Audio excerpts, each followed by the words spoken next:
Nothing in life is guaranteed, but we're pretty damn sure that we know who's going to make the roster for sure. But man, some other guys, they're like a 96 Chevy. They're sitting on a goddamn bubble. What's up, it's your boy Cintron. Come back with another analysis / news video. And I kid you not, that's my real name. And today, an early look at Eagles 2023 training camp locks, near locks, bubble players, and long shots. How will the Eagles roster shake out in training camp next month? For my least favorite writer, Jimmy Kempinski. All right, these are obvious locks because, man, if they don't make the roster, what in the hell is happening? And hell on earth is happening. There must be something that went awfully awry with the Eagles in the front office.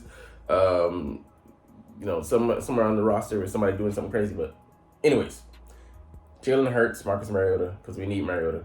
DeAndre Swift and Kenny Gainwell, they're just scheduled to be the backs that they're going to lead this charge. Kenny Gainwell, being the fifth round draft pick we're heavily invested in. How he loves his draft picks.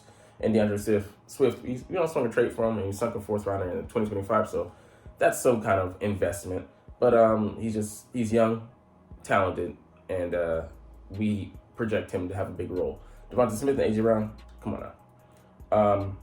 Dallas Goedert, Jack Stoll. Jack Stoll is the one I'm most iffy with here, but I would say he's more versatile than his backup running mate, Grant Calcaterra. So that's why you maybe would have him here. I don't have him as a lock, though, because we have to see. This is contingent upon how Calcaterra has improved or how much he hasn't improved. If he hasn't, then I'll say Jack Stoll will be a lock. If he has, could be shaky ground. All right, these are obviously the starters: Jordan Mailata, Landon Dickerson, Jason Kelsey, Cam Jurgens, and Lane Johnson. But Cam could be fighting with Tyler Steen for that right guard starting spot. Jack Driscoll, he's the talented backup who can back us up at swing tackle and at inside positions, at both guard spots, and maybe even center. So he's just too versatile to get rid of, unless you have a talented replacement that can edge him out. Pause. Hassan Reddick, starter. Brandon Graham, talented, versatile guy, whether he's a starter or not, which he isn't going to be. Josh Sweat's going to be.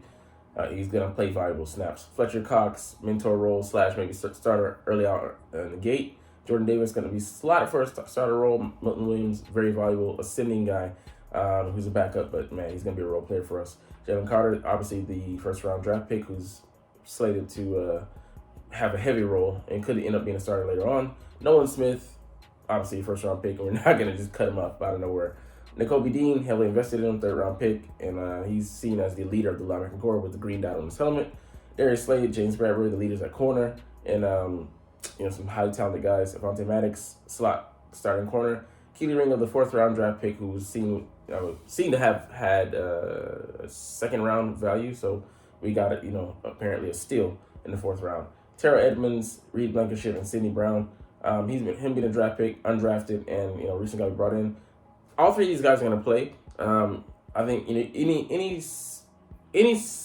of these set of these starters wouldn't surprise me, whether it be Terrell Edmonds and Reed, Sidney Brown and Reed, or Terrell Edmonds and Sidney Brown. I wouldn't be surprised by any of them. It's because just because one of them loses the starting job doesn't mean they're not going to play. We're going to run those three safety sets, and also a guy like Sidney Brown can play in the slot, as well as potentially Reed Blankenship. And Terrell Edmonds, he's the veteran of the group, so I see him, taking a leadership role and having the experience to beat the young pups. Jake Elliott and Rick Lovato are just locks because, we need them. Key special team players, even though they're, Jake Elliott is technically the only starter here. The long snapper has a pivotal role to play as well. So, those are the guys that are the locks. Let's go to the near locks. They have 10 here. At quarterback, none, because we don't need, a guy beyond a guy to back up our guy. Rashad Penny and Boston Scott, both of them could be supplanted by a guy like Trey Sermons if he has a crazy camp and Rashad Penny just disappoints or he ends up getting hurt.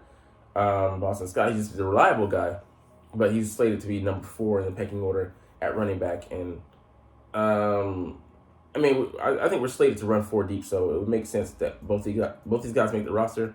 Some kind of disaster or injury would have to happen. Quez Watkins, Olamide Zaccheaus, and Brittany Covey. Brittany Covey. Damn, disrespect the man. Britton Covey. Would have to be, he'd have to suck.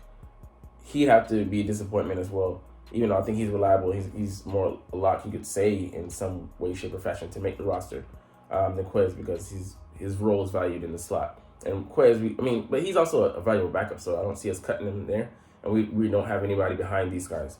So Brayton Covey, key special teams guy, he improved as a punt returner last year, definitely towards the middle to tail end of the year. So we'll see if we can supplant him. If not, he's here, even though he won't play receiver. Grant Calcaterra, he's a guy that, is a receiver, known as a receiver, but like I said, has he bolstered his blocking ability and become closer to being a dual-threaded tight end? We'll see.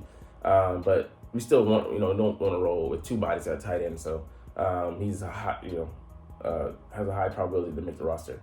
Offensive line, defensive line, none. Just because there's so many guys at defensive line who are just slated, we have sunk a huge amount of capital in by way of draft picks, so we're not going to get rid of them so easily, or brought them in free agency. And offensive line just not talented enough. If there's guys we can find in the interim that can replace the guys that we have. Minus Jack Driscoll, everybody else's backup job could be on the line. Linebackers Nicholas Morrow and Christian Ellis, they both popped, but Nicholas Morrow or Christian Ellis, one or the other, with Nicholas Morrow having the edge right now, are slated to be the starter. And even if they don't play, we're very thin behind one of these two guys. So either one of them would be a quality backup, but behind that, we don't have really anything verifiable, that would give you comfort, with one of these guys coming out and them having to be replaced by the lower tier guys. Zach McPherson, he's the backup to the slot guy, Avonte Maddox. He's training for that position. We'll see how he goes. But he has, good measurables. He's 5'11", about $191 or so, and runs a 4.4. So, about 4.46, I think. If he can play that role well and give us quality, like in the event, because we know that the probability of Avonte Maddox going down is pretty high. So we'll see, and that makes it a very valuable position, because you can't just come off the street and play slot corner. It's a different position to be played out there on the inside instead of playing on the outside. Most guys are more well suited to play that, but it's completely different. Shorter routes, more quickness and speed, and working with a different set of rules and spacing and things. So you have to, your alignment has to be different. Your technique has to be different. Your eyes have to be different. The way you watch your quarterback, he might target your area of the field depending on the down distance and just the patterns and the film study he's done on you. So it's a totally different beast. Anyway, Kavon Wallace, just because of just depth and special teams value, but I don't know. I wouldn't have that as a near lock, because we do need a fourth safety. I guess you could say that because he brings just the experience by way of being our system. But other than that, he's really not any special, any more special than any other guy out there. The bubble players, here's where we get into a huge chunk of the current roster. We currently can have 90 guys in there, but we have to cut, I think, down to a 53-man roster by the time the third preseason is either over with or rolls around. So a lot of big decisions, and this is where we're going to get into a chunk of our debates. Tanner McKee, draft pick, 6th-round draft pick, I think, and has some good measurables compared to Nick Foles, but we'll see if he has the requisite talent to, if he shows up in preseason. So a lot of these preseason games, we're going to be evaluating guys like him, guys that are on the third string, or potentially even fourth string, and definitely some of the backups, to see what they can bring to this roster and how they compare to the guys that they're playing against. Because we might see some starters play, and especially if we look at some of our second stringers against starters, we want to evaluate their play and their talent and potential, and how they react and adjust, out there on the field.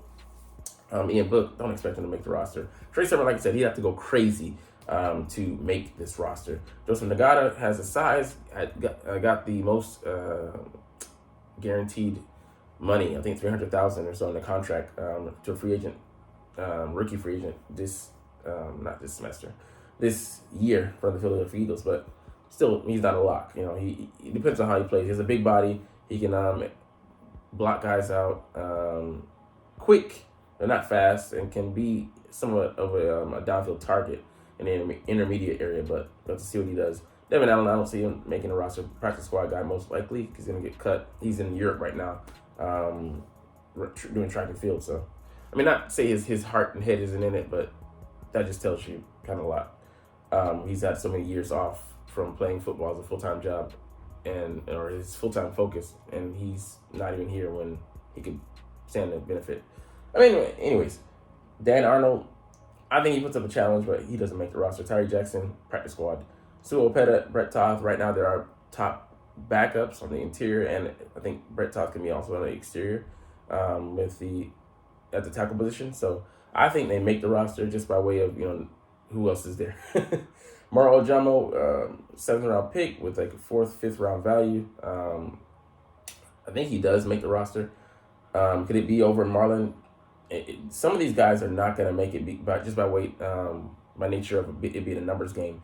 Patrick Johnson could make it. He's trying to moonlight at off the ball linebacker to see if he can offer us that versatility and save us the roster spots. And he does play special teams as well. So if he can do that, he should be in. Derek Barnett, not a lot, man. And yeah, the contract, he signed him so many dummy years would hurt us. But that being said, there's some young and hungry guys. He didn't play last year; he was injured, and then we did play the previous year in 2021. He drew 8 penalties and had like 2 sacks. Just the juice wasn't even close to being worth the squeeze. Janarius Robinson, Kentavious Street. Kentavious, I would love to see him make this roster. I think he can bring some juice for us on the inside, pass rusher, and also having potential to play D in certain packages and in emergency cases. But he's not a lock either, man. Janarius Robinson, just another guy to me.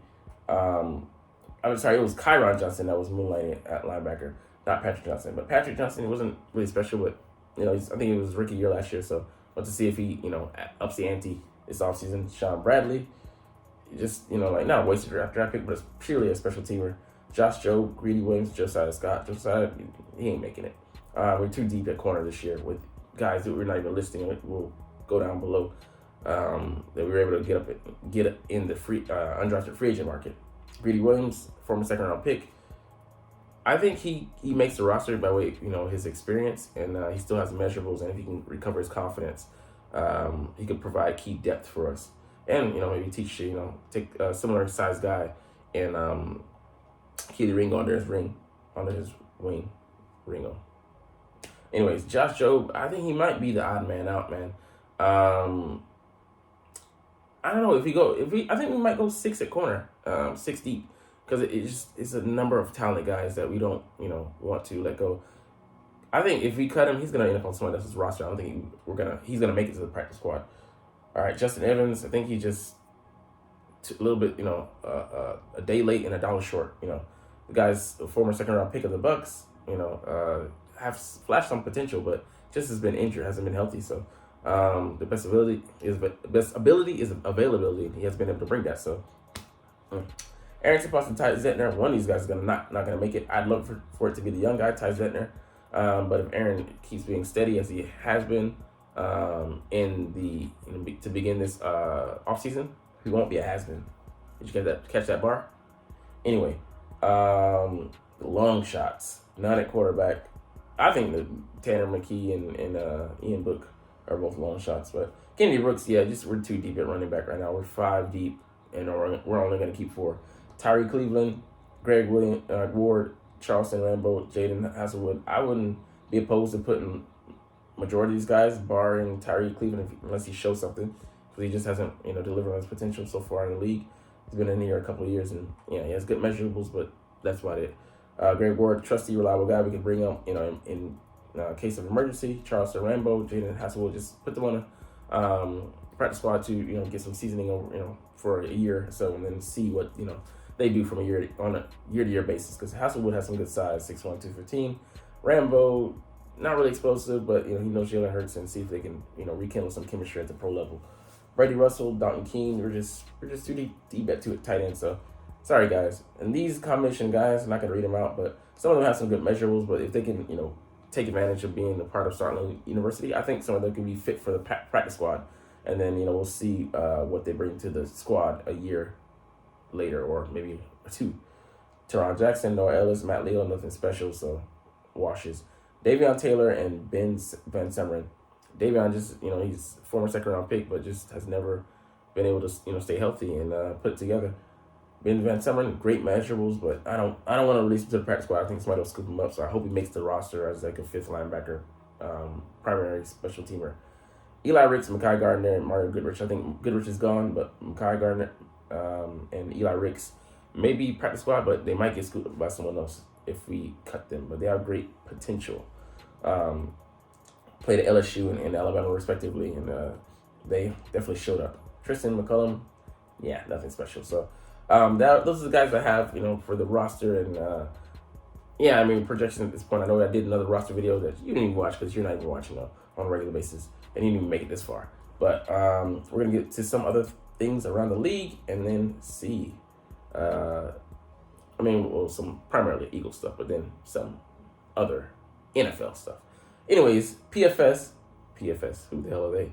PFF says the Eagles also have the best D-line in the league. So they graded us out as the best offensive line in the league in, 2 years running. But now also having the best D-line. So I don't know if we had, they were just saying we had, number 2 pressures in the league. But anyways, we lost Javon Hargrave.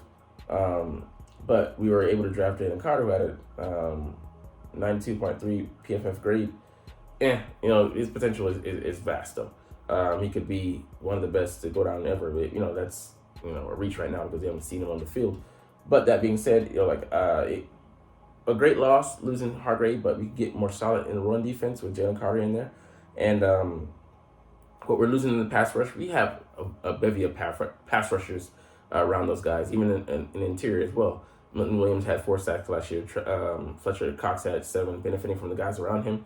And Jordan Davis, we'll see what he can do if he'll have a pass rushing presence this year. But even if he doesn't, the guy's great at, clogging the lanes and filtering to allow other guys to be able to filter through. So we'll see what we have. But yeah, we still have Nolan Smith waiting in the wings to come on the field. As a designated pass rusher, and Brandon Graham coming off the bench as well, with Josh Sweat starting across from the bookend to Hassan Reddick.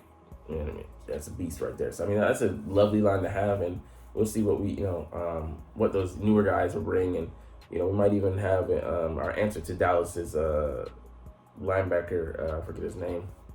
Runs a 4.36 out of Penn State. Well, I can't remember his name. But yeah, it's very contentious at the top of the league, pass rushers.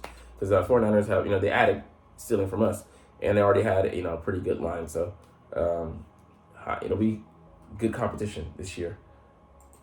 All right, get into 1 or 2 more things, and then we'll get the fuck out of here because I know you're not even here right now. So, it's all good. All right, so the NFL's set to hold the supplemental draft for the first time since 2019. I don't even know who's in there. I know there's, I can't even remember the name. But I'm interested to see if we, take a look at some guys and, see, because we do have some picks. We have 10 to 12 picks next year, good bounty. So, the way it works is if you put in a pick, if you're the highest pick person, highest team to put in the pick, you get that player. But you have to outbid the other team, but you don't know what they're gonna bid. So it's a blind gambling game, but it's for guys that weren't able to be drafted or ineligible for some reason, maybe suspension or they got in trouble or something like that. So yeah, we'll see if it pans out. The guy who got selected by the Cardinals in the 5th round in 2019 is now a starter for them. So it works out sometimes. But anyways, that's all we're going to get into around the league and with the Eagles today. But anyways, I know, like I said so many times in this video, you aren't even watching, but it's cool. It's fucking cool, man. I don't, I do it because I like it. But also, but I like it, even if nobody watches. So anyways, as always, it's fly, Eagles, fly, and let's motherfucking go. Like, comment, share, subscribe.